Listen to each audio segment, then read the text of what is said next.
What's up everyone? Welcome back to the channel. This is day 8 of our 100 days Commerce Pro series और आज हम लोग business studies में हमारा chapter number 1 complete कर देने वाले हैं और इस चैप्टर के अंदर कुछ ही पोर्शन बचा है आज, जिसके अंदर हम कुछ चीज़ें और बेहतर पढ़ेंगे, अच्छे तरीके से पढ़ेंगे और कंप्लीट करते चले जाएंगे। तो आइए जल्दी से स्टार्ट करते हैं हम लोग चैप्टर नंबर 1 और आज इसको करते हैं समाप्त। Let's begin.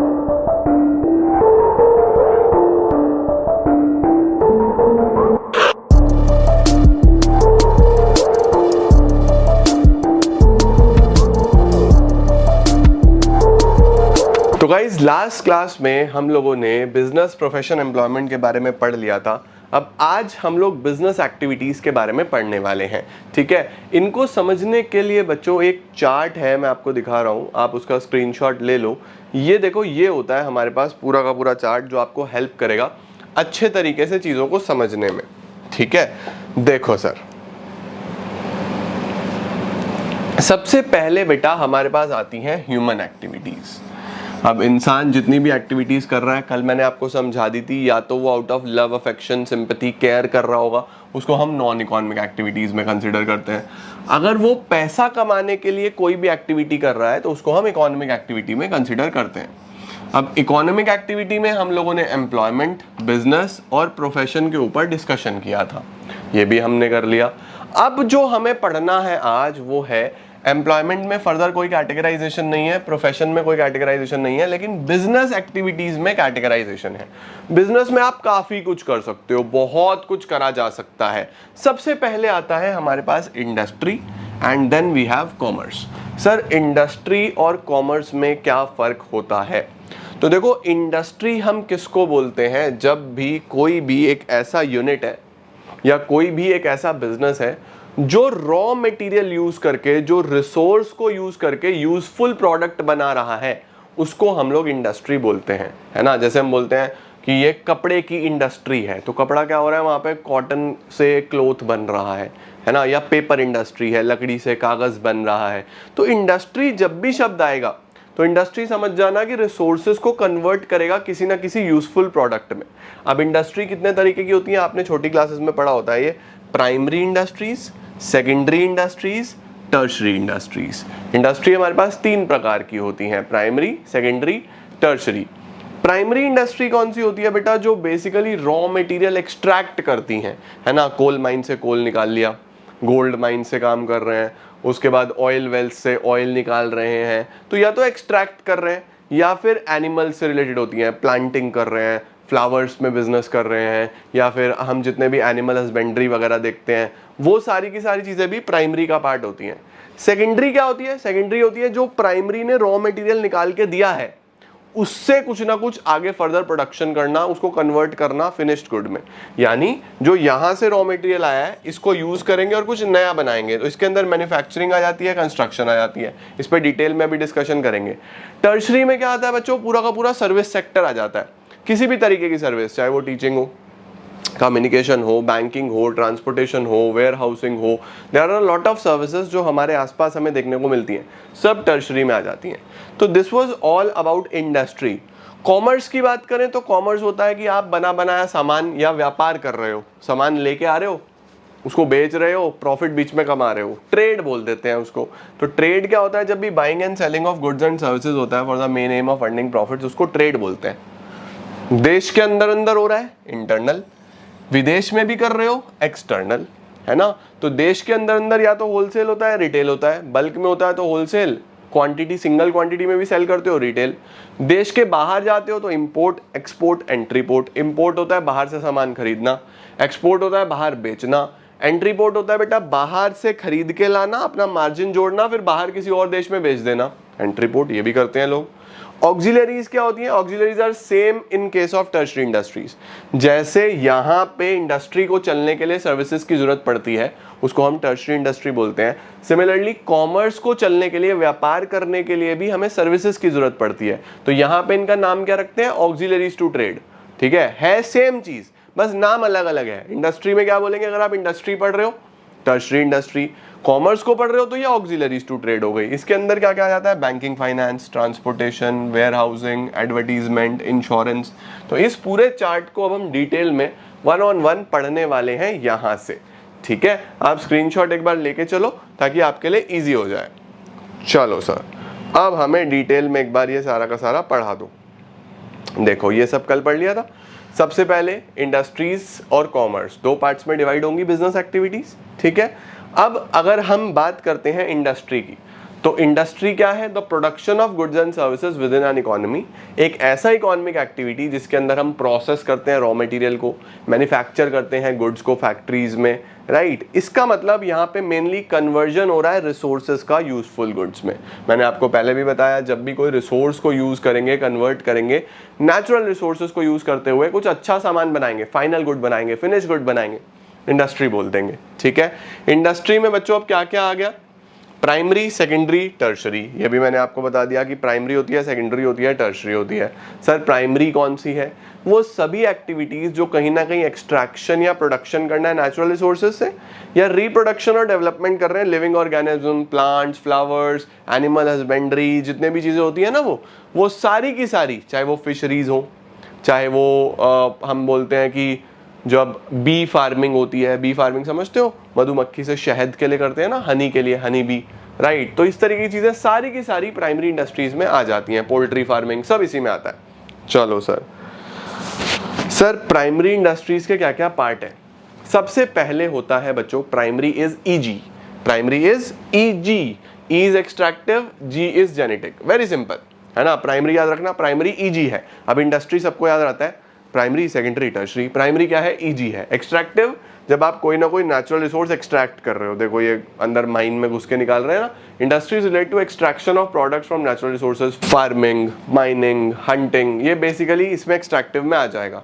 जेनेटिक में क्या आ जाएगा, जो एनिमल से, बर्ड से, प्लांट से रिलेटेड कहीं ना कहीं आप कुछ काम कर रहे हो। The industries relate to breeding plants and animals for their use in future, जैसे पोल्ट्री, फिश, राइट। मैंने आपको बी कीपिंग बताया, इस तरीके की चीजें सब इसके अंदर आती हैं। तो प्राइमरी ईजी है। सेकेंडरी में क्या बोलेंगे, कंस्ट्रक्शन और manufacturing. Secondary industries are concerned with using the material, जो मटेरियल ऑलरेडी एक्सट्रैक्ट करा है प्राइमरी स्टेज पे, उसको यूज करेंगे, कोई ना कोई यूजफुल प्रोडक्ट बनाएंगे, ये सेकेंडरी में आ जाता है, ठीक है। अब इसमें क्या बोलना है बेटा आपको, CM पास, PAAS। तो इसके अंदर हम क्या बोल देंगे बच्चों, CM पास, ठीक है। तो सेकेंडरी में क्या क्या आता है, सबसे पहले सी देख लो। सी क्या है, कंस्ट्रक्शन। कंस्ट्रक्शन में क्या करना है, बिल्डिंग बन रहा है, फ्लाईओवर बन रहा है, डैम, ब्रिज, रोड बन रहा है, तो जहां पे कुछ भी कंस्ट्रक्शन हो रहा है, construction of houses, construction of buildings, flyovers, कुछ भी बना रहे हो, वो सब हमारे पास सेकेंडरी का पार्ट है, और वो सेकेंडरी में कंस्ट्रक्शन में आता है, ठीक है। मैन्युफैक्चरिंग क्या होता है, एम का मतलब मैन्युफैक्चरिंग। मैन्युफैक्चरिंग होता है कि आप फाइनल कंजम्पशन के लिए कुछ भी मैन्युफैक्चर कर रहे हो। जितने भी प्रोडक्ट्स हम घर में यूज करते हैं सब मैन्युफैक्चर हुए थे। बोर्ड मैन्युफैक्चर हुआ है, पंखा मैन्युफैक्चर हो रहा है, कैमरा मैन्युफैक्चर हो रहा है, लाइट मैन्युफैक्चर हो रही है, माइक मैन्युफैक्चर हुआ है, सब मैन्युफैक्चरिंग का पार्ट बन जाते हैं बेटा। अब मैन्युफैक्चरिंग में क्या क्या आता है, पास। सबसे पहले पी इज प्रोसेसिंग। प्रोसेसिंग होता है बेटा जिसके अंदर बहुत सारे प्रोसेस से कोई भी सामान बनता है, बोलते हैं ना प्रोसेस्ड फूड। प्रोसेस्ड फूड का क्या मतलब होता है कि इसके बहुत सारे प्रोसेस के थ्रू ये बना है। जितने भी फूड आप मार्केट में देखते हो, पैक्ड फूड, सब प्रोसेस्ड होते हैं। चीज बन रहा है, जैम बन रहा है, या फिर जो बहुत सारे प्रोसेस से होके बनता है, जैसे शुगर केन, चीनी बन रही है, पहले गन्ना लाएंगे, उससे जूस निकालेंगे, जूस से फिर चीनी बनेगी, वो हो गया। जहां भी बहुत सारे प्रोसेस यूज हुए हैं, मल्टीपल प्रोसेस यूज होते हैं, वो सब प्रोसेसिंग में आता है, ठीक है। ए क्या होता है, सबसे पहले असेंबलिंग। जब मल्टीपल प्रोडक्ट्स को असेंबल करके कोई एक प्रोडक्ट बनता है, आप गाड़ियों की असेंबलिंग देख लो, मोटर बाइक्स की देख लो, कंप्यूटर्स की देख लो, बहुत सारे पार्ट्स जोड़ के एक फाइनल प्रोडक्ट बनाया जाता है, असेंबलिंग। एनालिटिकल क्या होता है बेटा, एनालिटिकल होता है जहां पे हम एनालाइज करते हैं और सेपरेट करते हैं एक में से कई सारे मटेरियल। हमने कोई एक मटेरियल लिया, उससे कई सारे मटेरियल बनाए, वो सब एनालिटिकल में आ जाता है। जैसे कि फॉर एग्जांपल जब आप फ्रैक्शनल डिस्टिलेशन करते हो, बहुत सारे प्रोडक्ट्स निकलते हैं, जैसे क्रूड पेट्रोलियम, जिसके अंदर से petrol, kerosene, diesel, natural gas, बहुत सारे मल्टीपल चीजें निकल के आ रही होती हैं, उसको हम एनालिटिकल बोलते हैं। तो एनालिटिकल में क्या करते हो, एनालाइज करते हो और सेपरेट करते हो बहुत सारी अलग अलग चीजों को, एनालिटिकल। सिंथेटिकल क्या होता है, जब आप बहुत सारे एलिमेंट्स को कंबाइन करके एक प्रोडक्ट बनाते हो। जैसे पेंट बनता है, बहुत सारे केमिकल्स को मिला के बनता है। सीमेंट बनता है, बहुत सारे केमिकल्स को मिला के बनता है। उसको क्या बोलते हैं हम? सिंथेटिकल। ठीक है, तो these industries involve manufacturing of new products by combining various ingredients into single product. Sir assembling में भी यही होता था, सिंथेटिकल में भी हो रहा है। बच्चों असेंबलिंग में ना पार्ट्स असेंबल होते हैं, आप उनको अलग अलग भी कर सकते हो। जैसे बाइक के अंदर इंजन अलग से भी बिक जाएगा, आप बाद में अलग भी कर सकते हो। लाइट, टायर सब अलग अलग भी बिक जाएंगे, और कंबाइन करके हमने एक बाइक बना दी। अलग अलग भी आसानी से होता है, लेकिन इसके अंदर जब एक बार पेंट बन गया फिर अलग अलग कैसे करोगे भाई? जब सीमेंट बन गया अलग अलग कैसे करोगे भाई? अलग नहीं कर सकते, वो एज अ सिंगल प्रोडक्ट ही यूज होगा, वो सिंथेटिकल में जाता है। ठीक है, तो सीएम पास याद रखना बच्चों, सेकेंडरी में आ जाता है। टर्शरी सर्विस इंडस्ट्री है, सर्विस सेक्टर है। जितनी भी काइंड्स ऑफ सर्विसेज हैं जो आपको बिजनेस करने में हेल्प करती हैं, चाहे वो ट्रांसपोर्टेशन हो, banking, insurance, warehousing, communication, हर इंडस्ट्री को। अब देखो, आप कोई भी इंडस्ट्री ने कोई सामान बनाया, प्राइमरी ने रॉ मटेरियल बनाया, अब उसको अलग अलग फैक्ट्री तक पहुंचाना है, ट्रांसपोर्टेशन चाहिए ना, स्टोर करना है, वेयर हाउसिंग चाहिए ना, पैसा चाहिए, फाइनेंस की जरूरत, बैंकिंग की जरूरत पड़ेगी ना। तो ये सब हमें हेल्प करती हैं, ये सपोर्ट सर्विसेज होती हैं बेसिकली दूसरी इंडस्ट्रीज को, टर्शरी बोल देते हैं। The organisation which provide support services to primary and secondary industries in addition to activities relating to trade are referred to as tertiary industries. ठीक हो गया, परफेक्ट है। अब कॉमर्स क्या होता है? कॉमर्स में वो सारी एक्टिविटीज आ जाती हैं जो आपको गुड्स को मूव करने में हेल्प करती हैं फ्रॉम प्रोड्यूसर टू कंज्यूमर, यानी प्लेस ऑफ प्रोडक्शन से लेके प्लेस ऑफ कंजम्पशन के बीच में जितनी भी एक्टिविटीज हैं सब कॉमर्स में आएंगी बच्चों। इसमें ट्रेड और ऑक्सिलरीज टू ट्रेड दो चीजें होती हैं। ट्रेड क्या होता है? Buying and selling of goods and services, इसको हम ट्रेड बोलते हैं। जब भी आप सामान खरीद रहे हो, सामान बेच रहे हो, उसको आप ट्रेड बोलोगे। ठीक है, ट्रेड दो तरीके का है, इंटरनल, एक्सटर्नल। इंटरनल कब होता है? जब हम अपने देश के अंदर अंदर with in the boundaries of a nation business कर रहे हैं। जैसे मैं अगर अपने देश के अंदर अंदर अंदर अंदर कोई प्रोडक्ट बेच रहा हूँ, इंटरनल ट्रेड कहलाएगा। बाहर बेच रहा हूँ, एक्सटर्नल हो जाएगा। ये भी मैंने आपको पहले बता दिया। Internal transfer of goods and services that takes place within the boundaries of a nation. Wholesale कब होता है बच्चों? जब बल्क में होता है, बड़ी बड़ी क्वांटिटीज में होता है। और रिटेल कब होता है? जब आप छोटी छोटी क्वांटिटी में कस्टमर्स के साथ डायरेक्टली डील कर रहे हो, प्रोडक्ट बेच रहे हो, उसको रिटेल बोल देते हैं। तो होलसेल, रिटेल समझ गए। देन वी हैव एक्सटर्नल, ये भी हमने चर्चा कर लिया। इंपोर्ट जब बाहर से खरीदते हैं, एक्सपोर्ट जब बाहर बेचते हैं। एंट्री पोर्ट, एक देश से खरीदो, प्रॉफिट जोड़ो, दूसरे देश में बेच दो, एंट्री पोर्ट। ठीक हो गया, चलो sir. Next is auxiliaries to trade. Auxiliaries क्या होंगी? जितनी भी ऐसी एक्टिविटीज हैं जो फैसिलिटेट करती हैं, जो हेल्प करती हैं इंडस्ट्री को, ट्रेड को, उनको हम ऑक्सिलरीज टू ट्रेड बोलते हैं। कितनी ऑक्सिलरीज हैं? देखो, ट्रांसपोर्ट एंड कम्युनिकेशन, ये हेल्प करती हैं हमें यूटिलिटी में, प्लेस यूटिलिटी में, राइट। अब आपको मुझे ये बताना है कि ये जो ट्रांसपोर्टेशन है ये कौन से बैरियर को दूर करता है, कौन से हिंड्रेंस को दूर करता है ना। जैसे कि फॉर एग्जांपल मैं यहाँ पे बोलता हूँ एडवर्टाइजिंग। एडवर्टाइजिंग क्या करता है? हिंड्रेंस ऑफ नॉलेज को दूर करता है, कि ज्ञान नहीं है, एडवर्टीजमेंट नॉलेज देता है आपको प्रोडक्ट के बारे में, है ना। तो हिंड्रेंस ऑफ नॉलेज के लिए एडवर्टीजमेंट, हिंड्रेंस ऑफ स्टोरेज के लिए warehousing, hindrance of risk के लिए इंश्योरेंस, हिंड्रेंस ऑफ फाइनेंस के लिए बैंकिंग। अब आपको बताना है ट्रांसपोर्टेशन किस लिए होता है ना। तो ये हमारी सपोर्ट सर्विसेज होती हैं। ट्रांसपोर्टेशन जब मूवमेंट करने में हेल्प करता है, बैंकिंग पैसा प्रोवाइड करता है, इंश्योरेंस क्यों होते हैं? अलग अलग रिस्क होता है, बहुत सारे टाइप्स ऑफ इंश्योरेंस होते हैं बिजनेस में। आप बहुत सारे टाइप्स ऑफ इंश्योरेंस देखते हो, आपके गुड्स के इंश्योरेंस होते हैं, शिप से आता है तो वो शिप का इंश्योरेंस होता है, कार्ट इंश्योरेंस होता है, मल्टीपल इंश्योरेंस लोग बिजनेस में कराते हैं, आग का इंश्योरेंस होता है। तो ये सारी की सारी चीजें इंश्योरेंस में आती हैं। वेयर हाउसिंग, वेयर हाउसिंग किसको बोलते हैं? वो सर्विसेज जो आपको सामान स्टोर करने में हेल्प करती हैं। अब देखो, आपने जितना सामान आज बनाया है सारा आज तो नहीं बिकेगा, फ्यूचर में भी बिकेगा, स्टोर भी करके रखोगे, तो कहाँ स्टोर करोगे? वेयर हाउसेज में। तो ये हमें हेल्प करता है स्टोरेज करने में। ठीक है, चलो भाई, लो लिखा ही हुआ यूटिलिटी कौन कौन सी होती है, इसका स्क्रीनशॉट ले लो बच्चों। वेयर हाउसिंग टाइम के लिए, इंश्योरेंस रिस्क के लिए, बैंकिंग फाइनेंस के लिए, ट्रांसपोर्टेशन प्लेस के लिए, और एडवर्टाइजिंग नॉलेज के लिए। Next is objectives of business. Sir हम बिजनेस क्यों कर रहे हैं? तो देखो, बिजनेस में बच्चों मल्टीपल ऑब्जेक्टिव्स हो सकते हैं एक इंसान के। जैसे सबसे पहले तो प्रॉफिट। प्रॉफिट अपने आप में एक पहला ऑब्जेक्टिव होता है कि अगर मैं बिजनेस कर रहा हूं तो मेरा पहला मोटिव पैसा कमाना है। अगर मैं पैसा कमाना मोटिव नहीं रख रहा हूं तो मैं बिजनेस कर ही नहीं पाऊंगा। तो अगर मैं बिजनेसमैन हूं तो एक बिजनेसमैन का first motive is to earn profits. Profit बना लिया, उसके बाद कुछ मल्टीपल ऑब्जेक्टिव्स होते हैं सर। मल्टीपल ऑब्जेक्टिव्स जैसे इकोनॉमिक ऑब्जेक्टिव्स, इकोनॉमिक का मतलब जो मेरे बिजनेस के लिए अच्छे हैं, जैसे मेरा मार्केट में इमेज होनी चाहिए, मार्केट स्टैंडिंग यानी रेपुटेशन। इनोवेशन, कुछ ना कुछ नया लेके आऊंगा। प्रोडक्टिविटी, मैं कम रिसोर्सेज के साथ ज़्यादा पैसा कमा पा रहा हूँ, अच्छा प्रोडक्टिव हूँ मैं। Physical and financial resources develop करना, प्रॉफिट कमाना, ये सब इकोनॉमिक में आता है। सोशल, जो समाज के लिए है, अच्छी क्वालिटी गुड्स और सर्विसेज देना, एम्प्लॉयमेंट अपॉर्चुनिटीज जनरेट करना, कम्युनिटी सर्विस करना, एम्प्लॉयज़ का वेलफेयर करना, मतलब सबके लिए अच्छा करना, सोसाइटी के लिए बढ़िया करना, ये सब सोशल में आता है। अदर में आता है मेरा मैनेजर अच्छा परफॉर्म कर रहा हूँ, मेरा वर्कर अच्छा परफॉर्म कर रहा हूँ, ये सारी चीज़ें अदर ऑब्जेक्टिव्स में आ जाती हैं।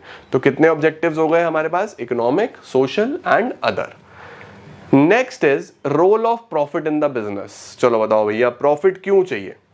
Y we need profit? What is the role of profit? देखो, अगर प्रॉफिट नहीं होगा तो बिजनेस चलेगा कैसे? तो प्रॉफिट सबसे पहले एक सोर्स ऑफ लिवलीहुड का काम करता है। सोर्स ऑफ लिवलीहुड का मतलब बच्चों, इसके बिना चल नहीं पाएंगे, तो ये बहुत इंपॉर्टेंट है। दूसरा, एक्सपेंशन के लिए बहुत इंपॉर्टेंट होता है। अगर बिजनेस एक्सपैंड करना है, बड़ा करना है, पैसा चाहिए, उसके लिए बहुत जरूरी है। बिजनेस को एफिशिएंसी के साथ चलाने के लिए प्रॉफिट चाहिए, अच्छे से रिसोर्सेज अरेंज करने के लिए प्रॉफिट चाहिए। उसके साथ साथ गुड्स और सर्विसेज जो हम बेच रहे हैं, प्रॉफिट ये दिखाता है कि well accepted by the society है, कि सोसाइटी उसको एक्सेप्ट कर रहा है, सोसाइटी एनकरेज कर रहा है हमें कि हाँ बढ़िया है, हम खरीदेंगे, है ना। उसके साथ साथ आपकी गुडविल बनाने में भी हेल्प करता है। जो बिजनेसेस प्रॉफिटेबल होते हैं, लोग बोलते हैं कि यार ये अच्छे प्रोडक्ट हैं तभी ये पैसा कमा रहे, है ना, तो सोसाइटी में आपकी इमेज भी बनती है। अब ऑब्जेक्टिव्स देखो, मैंने आपको बता दिया, इकोनॉमिक, सोशल, अदर, बस ये तो आप एक बार गो थ्रू कर लेना। इकोनॉमिक में कौन कौन से आ जाते हैं? मार्केट स्टैंडिंग, यानी आपकी पोजीशन क्या है अपनी कॉम्पिटिटर के रिस्पेक्ट में, कितना आप बढ़िया तरीके से स्टैंड कर रहे हो, देखो मार्केट स्टैंडिंग आ जाएगा। इनोवेशन, हम प्रोडक्ट इनोवेशन करें, कुछ ना कुछ नया प्रोडक्ट लेके आए, जैसे मैंने इनोवेशन करा, मैं 100 डेज कॉमर्स प्रो सीरीज लाया, कुछ इनोवेटिव करा, कोई नहीं कर रहा था। लास्ट ईयर मैंने जीएनजी सीरीज बनाया था, 15-20 दिन में पूरा सिलेबस रिवाइज कराया, कोई नहीं कर रहा था, तो इनोवेटिव करा। आप लोगों, जब आप तो फर्स्ट टाइम 11th में आए हो, जो 11th करके 12th में गए हैं, उन्होंने उससे बहुत बेनिफिट लिया, आपके लिए भी मैं सीरीज बनाऊंगा। तो ये बच्चों हेल्प करता है हमें कुछ ना कुछ नया लेके आने में। तो market standing, innovation, productivity. Productivity क्या होता है कि आप इनपुट्स कितने यूज कर रहे हो और आउटपुट्स कितना निकाल रहे हो, कितनी मेहनत में कितना काम कर रहे हो, हाउ प्रोडक्टिव यू आर, ये इसके अंदर आता है। फिजिकल फाइनेंशियल रिसोर्सेज डेवलप करना, पैसा कमाना, ये सब इकोनॉमिक ऑब्जेक्टिव्स हैं। इसके बाद सोशल में क्या क्या आ जाएगा बच्चों? अच्छी क्वालिटी के गुड्स और सर्विसेज देना, एम्प्लॉयमेंट अपॉर्चुनिटीज, मैं ये सब डिस्कस कर चुका हूँ, एक बार ये बस आपको स्क्रीनशॉट लेने हैं, ठीक है। इसके बाद हमारे पास क्या आ जाता है? पर्सनल ऑब्जेक्टिव्स या अदर ऑब्जेक्टिव्स बोलो इसको, पर्सनल भी नहीं अदर बोलेंगे। मैनेजर का परफॉर्मेंस, वर्कर का परफॉर्मेंस, एक ओवरऑल ऑर्गेनाइजेशन का परफॉर्मेंस, ये सब इसमें आ जाता है। अब आ रहा है बच्चों हमारे पास last topic, business risk. Sir business risk का क्या मतलब है? तो देखो बच्चों, रिस्क बिजनेस में ये है, रिस्क पॉजिटिव भी हो सकता है, नेगेटिव भी हो सकता है। पॉजिटिव रिस्क क्या है कि भैया आप मेहनत करी, बढ़िया पैसा बना लिया, पॉजिटिव हो गया। भैया मेहनत करी और पैसा डूब गया, बिजनेस से कुछ बना ही नहीं, जो लगाया था वो भी खत्म हो गया, लॉस हो गया। तो यही तो रिस्क होता है बिजनेस में। क्या रिस्क होता है बच्चों? It refers to the possibility of making inadequate profits और इवन लॉसेस, है ना। प्रॉफिट्स भी हो सकते हैं, लॉस भी हो सकते हैं, तो दोनों ही चीजें रिस्क हैं, दोनों ही चीजें पार्ट ऑफ बिजनेस हैं, चलते हैं। अब रिस्क क्यों होता है? बहुत सारे फैक्टर्स की वजह से होता है। इंटरनल फैक्टर्स कौन कौन से होते हैं जो ऑर्गेनाइजेशन के अंदर अंदर चलते हैं, जैसे dishonesty, incompetency, lack of motivation, चोरी हो गई, थेफ्ट, शॉर्ट सर्किट हो गया, आग लग गई, ये सब इंटरनल रिस्क्स हैं, इंटरनल फैक्टर्स हैं। एक्सटर्नल कौन से होते हैं? जो बाहर से हैं, किसी के हाथ में नहीं है। पॉलिटिकल इंस्टेबिलिटी यानी वॉर वगैरह हो गया, अर्थक्वेक आ गया, कंपटीशन बढ़ गया, फैशन चेंज हो गया, ये एक्सटर्नल फैक्टर्स हैं, आपके हाथ में ही नहीं है। तो ये बच्चों हमारे पास रिस्क के कारण बनते हैं। अब रिस्क दो होते हैं, स्पेक्युलेटिव और प्योर, ठीक है। स्पेक्युलेटिव में क्या होता है और प्योर में क्या होता है? देखो, स्पेक्युलेटिव में होता है बच्चों दोनों के चांसेस, दोनों के चांसेस मतलब प्रॉफिट भी हो सकता है, लॉस भी हो सकता है, ठीक है। जैसे मैं बिजनेस कर रहा हूं तो मैं एक स्पेक्युलेटिव रिस्क ले रहा हूं, भैया प्रॉफिट भी हो सकता है, लॉस भी हो सकता है। लेकिन प्योर रिस्क क्या होता है? उसके अंदर प्रॉफिट नहीं होता, या लॉस होगा या लॉस नहीं होगा, यानी आप लोगों के पास एक्स्ट्रा कुछ जीतने के लिए नहीं है, या नुकसान होगा या नहीं होगा। जैसे आग लग गई, आग लग गई तो लॉस हो गया, नहीं लगी तो क्या कोई प्रॉफिट हो गया, कोई फायदा हो गया, वैल्यू बढ़ गई हमारी? नहीं, बस नुकसान नहीं हुआ। चोरी हो गई तो नुकसान हो गया, नहीं हुई तो कुछ नुकसान नहीं हुआ। तो या तो लॉस होगा या लॉस नहीं होगा। तो पॉसिबिलिटी ऑफ लॉस और no loss, pure risk. Speculative क्या है? प्रॉफिट भी हो सकता है, लॉस भी हो सकता है। फैशन चेंज हो गया, जो मैं बेचता हूं वो फैशन में आ गया, प्रॉफिट हो जाएगा, खूब पैसा कमाऊंगा। जो मैं बेचता हूं वो फैशन से चला गया, लॉस हो जाएगा। तो प्रॉफिट भी हो सकता है, लॉस भी हो सकता है। स्पेकुलेटिव। प्योर में क्या होता है? या लॉस या नो लॉस, ठीक है। उसके बाद फैक्टर्स इसमें क्या होते हैं? चोरी हो जाना, आग लग जाना, स्ट्राइक हो जाना। उधर क्या है? फैशन चेंज हो गया, प्राइस चेंज हो गया, डिमांड चेंज हो गया, सप्लाई चेंज हो गया, वो हो जाता है। इसका इफेक्ट क्या होता है बच्चों? It may result in loss, इससे बहुत बड़ा लॉस हो सकता है। और उसके अंदर फेवरेबल हो गया आपके लिए तो गेन हो जाएगा, अनफेवरेबल होगा तो लॉस हो जाएगा, ठीक है। तो ये हमारा रिस्क और उसके टाइप्स हो जाते हैं बेटा। अब सर नेचर क्या होता है रिस्क का? इसका स्क्रीनशॉट ले लो। नेचर क्या है या रिस्क को हम अगर कैरेक्टरिस्टिक्स देखें तो क्या कैरेक्टरिस्टिक्स है? सबसे पहले रिस्क सारे के सारे अनसर्टेनिटीज की वजह से होते हैं। अनसर्टेनिटीज का मतलब हमें कुछ नहीं पता होता कि फ्यूचर में क्या होने वाला है। देखो फ्यूचर इज अनसर्टेन, किसी को नहीं पता कल कस्टमर क्या डिमांड करेगा। किसी ने नहीं सोचा था आज से 5 साल पहले कि बच्चे आके यूट्यूब पे पढ़ेंगे, तो बहुत अनसर्टेन है। आज से 5 साल बाद क्या हो किसे पता है, तो वेरी अनसर्टेन। तो business risk rise due to uncertainties. Degree किस पे डिपेंड करती है? नेचर और साइज ऑफ द बिजनेस पे। जितना साइज ऑफ द बिजनेस आपका बड़ा होगा उतना बड़ा रिस्क होगा, डूबेगा तो बहुत कुछ डूबेगा। जितना छोटा सा होगा उतना छोटा ही रिस्क होगा कि भैया हम तो छोटे से व्यापारी हैं, जाएगा तो जो थोड़ा बहुत है वो चला जाएगा। तो जितना बड़ा आपका बिजनेस होता है, स्केल जितना बड़ा होता है उतना बड़ा रिस्क होता है। जितना स्मॉल स्केल होता है उतना छोटा रिस्क होता है। तो रिस्क डिपेंड्स ऑन नेचर, आप क्या कर रहे हो, साइज, किस स्केल पे बिजनेस कर रहे हो। Risk is an essential part of every business. कोई भी बिजनेस बिना रिस्क के चलेगा ही नहीं बच्चों। आप कोई भी बिजनेस देख लो, there will always be a certain degree of risk, हमेशा होगा। क्योंकि देखो रिस्क होगा तो ही तो रिवॉर्ड होगा ना, तो ही तो रिटर्न होगा ना। जिसके अंदर कैपेबिलिटी है रिस्क लेने की वही पैसा कमाएगा, जिसमें कैपेबिलिटी नहीं है वो कमा ही नहीं पाएगा। लास्ट आता है प्रॉफिट रिवॉर्ड होता है रिस्क टेकिंग का। जब आप रिस्क ले रहे हो तो उसके बदले में कुछ तो मिलना चाहिए ना, कुछ तो मजा आना चाहिए ना, प्रॉफिट मिलेगा ना। तो प्रॉफिट क्या है? The motive is to earn profits, और ये एक ड्राइविंग फोर्स होती है बिजनेसमैन के लिए। यही हेल्प करता है रिस्क लेने में भी कि ठीक है यार ले लूंगा रिस्क, देखी जाएगी। तो ये कैरेक्टरिस्टिक्स हैं एक तरीके से रिस्क है कि रिस्क अनसर्टेनिटी की वजह से होता है। डिपेंड किस पे करता है? नेचर और साइज पे। इसेंशियल पार्ट है, हर बिजनेस में देखने को मिलेगा। और उसके साथ साथ इसका रिवॉर्ड क्या है? प्रॉफिट। लास्ट आता है बच्चों हमारे पास कॉजेज कि ये रिस्क होते क्यों हैं। तो इसके मेनली 4 कॉजेज हैं, NEOH याद रखना, NEOH। नेचुरल कॉजेज आप सब जानते हो, नेचर सबसे पावरफुल होता है। अर्थक्वेक आ जाए, फ्लड आ जाए, लाइटनिंग हो जाए, कुछ भी हो जाए, नुकसान हो सकता है, नेचुरल। ह्यूमन हमारी गलती की वजह से होते हैं कि हमने रात को लाइटें, इन्वर्टर्स खुले छोड़ दिए, शॉर्ट सर्किट हो सकता है। डिसऑनेस्टी हो गई, चोरी कर ली, सब ह्यूमन कॉजेज हैं, ठीक है। इकोनॉमिक कॉजेज कौन से होते हैं? टेक्नोलॉजी चेंज हो गया, कंपटीशन में चेंज हो गया, फैशन में चेंज आ गया, इंटरेस्ट रेट बढ़ गए, मोदी जी GST ले आए, कोई भी ऐसा रिस्क, वो सब इकोनॉमिक है। इसके अलावा जो भी बचे सब अदर कॉजेज में चला जाता है। जैसे पॉलिटिकल डिस्टर्बेंसेस, जैसे कोई वॉर हो जाए, एक्सचेंज रेट ऊपर नीचे हो रहा है, फॉरेन एक्सचेंज रेट ऊपर नीचे, $80 है, 75 है, 85 है, ऊपर नीचे चल रहा है, तो ये सब अदर कॉजेज में आ जाता है बेटा। तो हमारे पास जो कॉजेज हैं वो 4 हैं, नेचुरल, इकोनॉमिक, अदर और ह्यूमन कॉजेज। ठीक हो गया बेटा। तो this was all about your chapter number 1। इसके साथ एक छोटा सा पोर्शन बच्चों और भी आता है चैप्टर नंबर 1 में, जो हिस्ट्री वाला पोर्शन है कि बिजनेस कब चालू हुआ, पहले क्या चलता था। तो वो मोस्ट ऑफ द स्कूल्स में डिलीटेड होता है, कुछ स्कूल्स में कराते हैं। तो that is only a read only topic, आप एक बार उसको गो थ्रू कर लेना, बस उससे कुछ ज्यादा पूछा नहीं जाता है, तो आप उसको एक बार बस गो थ्रू करना। मेनली इससे पढ़ने के लिए जो था वो सारा मैंने पढ़ा दिया, ठीक है। This was all about chapter number 1। और अब हम अगले वीक में, कल वेडनेसडे है, tomorrow is your revision day. Wednesday's और सैटरडेज मैंने रिविजन के लिए रखे हैं, होमवर्क्स के लिए रखे हैं। तो कल आपको ये मेक श्योर करना है कि चैप्टर नंबर 1 बिजनेस स्टडीज का बहुत अच्छे से तैयार कर लो और अकाउंटिंग इक्वेशन भी फाइनलाइज कर देना, ठीक है। थोड़ी देर में मिलते हैं अकाउंट्स की वीडियोस के साथ, एंड देन हम मिलेंगे थर्सडे को, फ्राइडे को इकोनॉमिक्स में डिमांड और कंज्यूमर इक्विलिब्रियम आगे बढ़ाएंगे।